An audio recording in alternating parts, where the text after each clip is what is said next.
제가 그 1894년 얘기를 하고 싶은데요. 1894년이 우리가 보통 이제 동학 농민혁명이 일어난 해다 그런 얘기를 많이 합니다. 근데 사실은 그 동학혁명이 일어나기 전에 그 한 30년 동안의 민중봉기라고 하는 것이 93회가 일어납니다. 다시 말하면 1년에 한 3번쯤 민중봉기가 일어나서 그 민중봉기라고 하는 것이 처음에는 뭐 가서 관가에 가서 탄원도 하고 이제 읍조도 하고 요구도 하고 그러다가 그게 안 되면은 이제 좀 작대기 같은 거 들고 가서 이제 관리들을 좀 때려주기도 하고 이러다가 이것이 이제 점점 그래도 관리들이 정의를 위한 사회를 건설하지 않고 또 가난한 사람들 과도하게 세금을 매긴다든가 이자놀이를 해가지고 착취한다든가 이런 게 심해지니까 결국에 일어난 게 뭐냐면은 거대한 이제 농민 투쟁으로 들어가 버린 거죠. 그런데 문제는 뭐냐면 그 틈바구니에 일본 군대가 들어온다는 게 이게 이제 지금까지 분단 역사에 큰 뿌리가 되는 것이라고 생각하고요. 그러니까 일본 사람들은 그 당시에 일본에 실업자가 많이 발생하니까 그 특별히 무기를 가지고 싸워서 돈을 버는 사무라이 계층이 실업자가 발생하니까 그 일본 내부 경제를 해결하기 위해서 이 사람들을 수출을 해야 되는 문제가 발생했어요. 그래서 이제 한반도에 가서 한반도를 정복해서 먹으면은 직장이 많이 생긴다. 취직이 생기는 거죠. 실업 제거, 사무라이들이 먹고 살 수 있게 해주고, 그러면 일본 내부에서 사무라이들이 서로 싸우면서 죽이는 거를 또 동시에 해결해주고, 그래서 이제 침략에 들어오는 거죠. 그 과정이 내부적인 요청에 의해서 쳐들어왔는데, 동시에 그 어떤 문제가 발생하냐 하면은 그때 중국 군대를 우리 정부는 불러서 동학군을 진압하려고 했는데 일본이 세니까 들어와서 중국을 먼저 쳐버리고 천진조약에 의해서 한반도에 어떤 문제가 발생하면 중국과 일본이 들어와서 이것을 같이 해결한다. 이런 조약을 빌미로 해가지고 중국 군대는 우리 조정이 초청한 거고 일본 군대는 그 조약을 빌미로 들어와서 이제 거기서 그 전봉준이 큰 실수를 하는 거야. 사실은 그때까지만 하더라도 전봉준이라고 하는 사람의 군대가 승승장구해서 점령에 들어갔거든요. 그 동학군의 전투가 저 환경북도까지 이제 퍼졌습니다. 일어서면 백성, 안주는 주상. 시작되었다, 시작되었다, 전쟁이 시작되었다.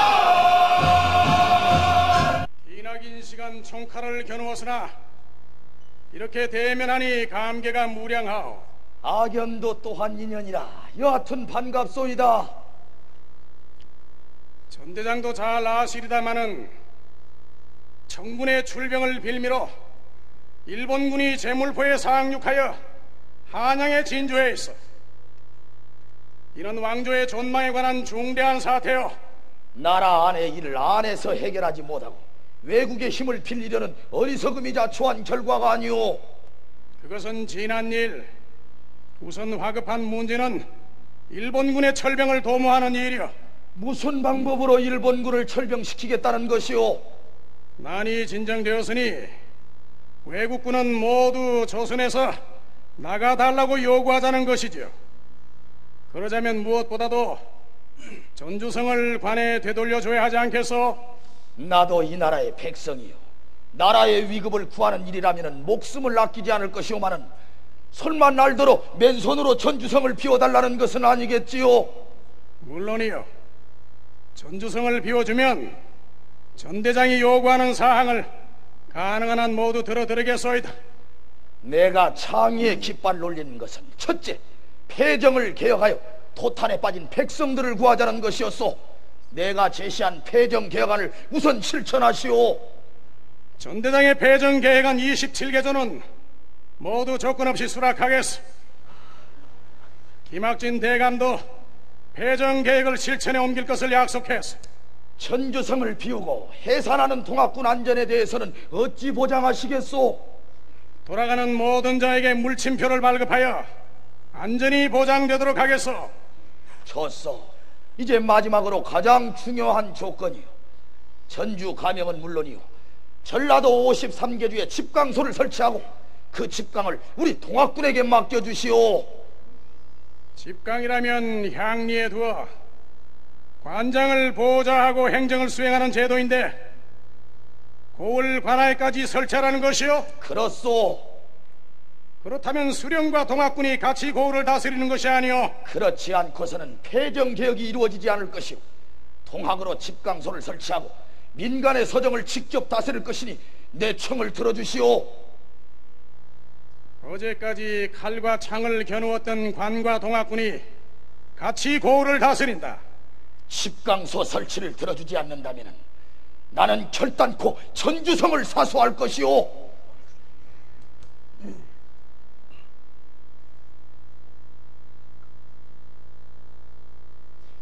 좋소. 집강소 문제도 수락하겠소.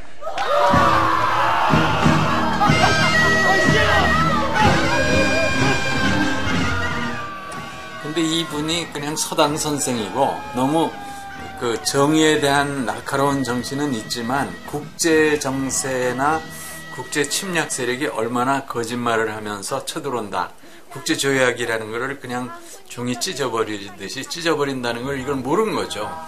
그래서 그 천진 조약에 의해서 일본 사람이 들어오게 되니까 우리 국내에서 민중과 정부가 전쟁을 하지 않고 평화롭게 지내면은 따라서 평화가 이루어졌으니까 일본 군대는 일본으로 돌아갈 것이다 라고 생각한 거죠. 그게 이제 오판이에요. 그러니까 전봉준이 승승장구하던 동학군들을 모아가지고 무기를 정부에 다 반납하고 그 다음에 다 고향으로 돌아가라 이렇게 해버리니까는 일본은 이때다 그러고 계속 쳐서 죽인 거예요. 그러니까 뭐 아시지만은 그 서울 이남에서 동학군이 3만 명이 학살을 당할 때 일본 군대가 뭐 7명이 죽었다는 거 아닙니까? 그것도 뭐 병에 걸려서 죽고 이런 거지 우리 동학군이 싸워서 찔러서 죽인 사람은 얼마 안 된다는 거예요. 그러니까 이게 일본이 일방적인 학살을 하고서 결국은 뭐 다 아시는 대로 명성황후도 이제 시해를 하고 계속해서 고종도 결국에는 뭐 독사를 시키고 이렇게 해나간 거 아닙니까? 그러니까 일본이 국제적인 조약을 믿고 거기에 따라서 행동하리라고 했던 전봉준의 판단이 잘못된 판단이다 라고 하는 걸 짚어나가야지 그것이 이제 오늘날 2013년에도 똑같이 적용된다고 생각해요. 우리 주변에 지금 남북분단에서 뭐 국제조약이라는 게 많습니다. 여러 가지. 그래서 국제조약을 어기면은 나쁜 나라다. 그래가지고 소위 인터내셔널 커뮤니티, 뭐 인터내셔널 로, 국제법을 북한이 어겼냐 안 어겼냐 이거 가지고 북을 몰아치는데 사실은 국제법이라는 게 이게 누가 만든 겁니까? 이게 강대국들이 지네들이 만들어 놓은 거거든요. 지네들이 이용해 먹기 위해서 만들었기 때문에 그 바탕에는 정의를 실천한다든가 공의를 실천한다든가 공평성이라든가 뭐 존 로리 얘기하는 말이야 페어네스라든가 그런 건 없는 거거든요. 근데 착각을 많이 하고 있는 거예요. 현대의 그 우리나라 문제를 해결해 나갈 때 남북 문제 해결할 때 그런 게 문제입니다.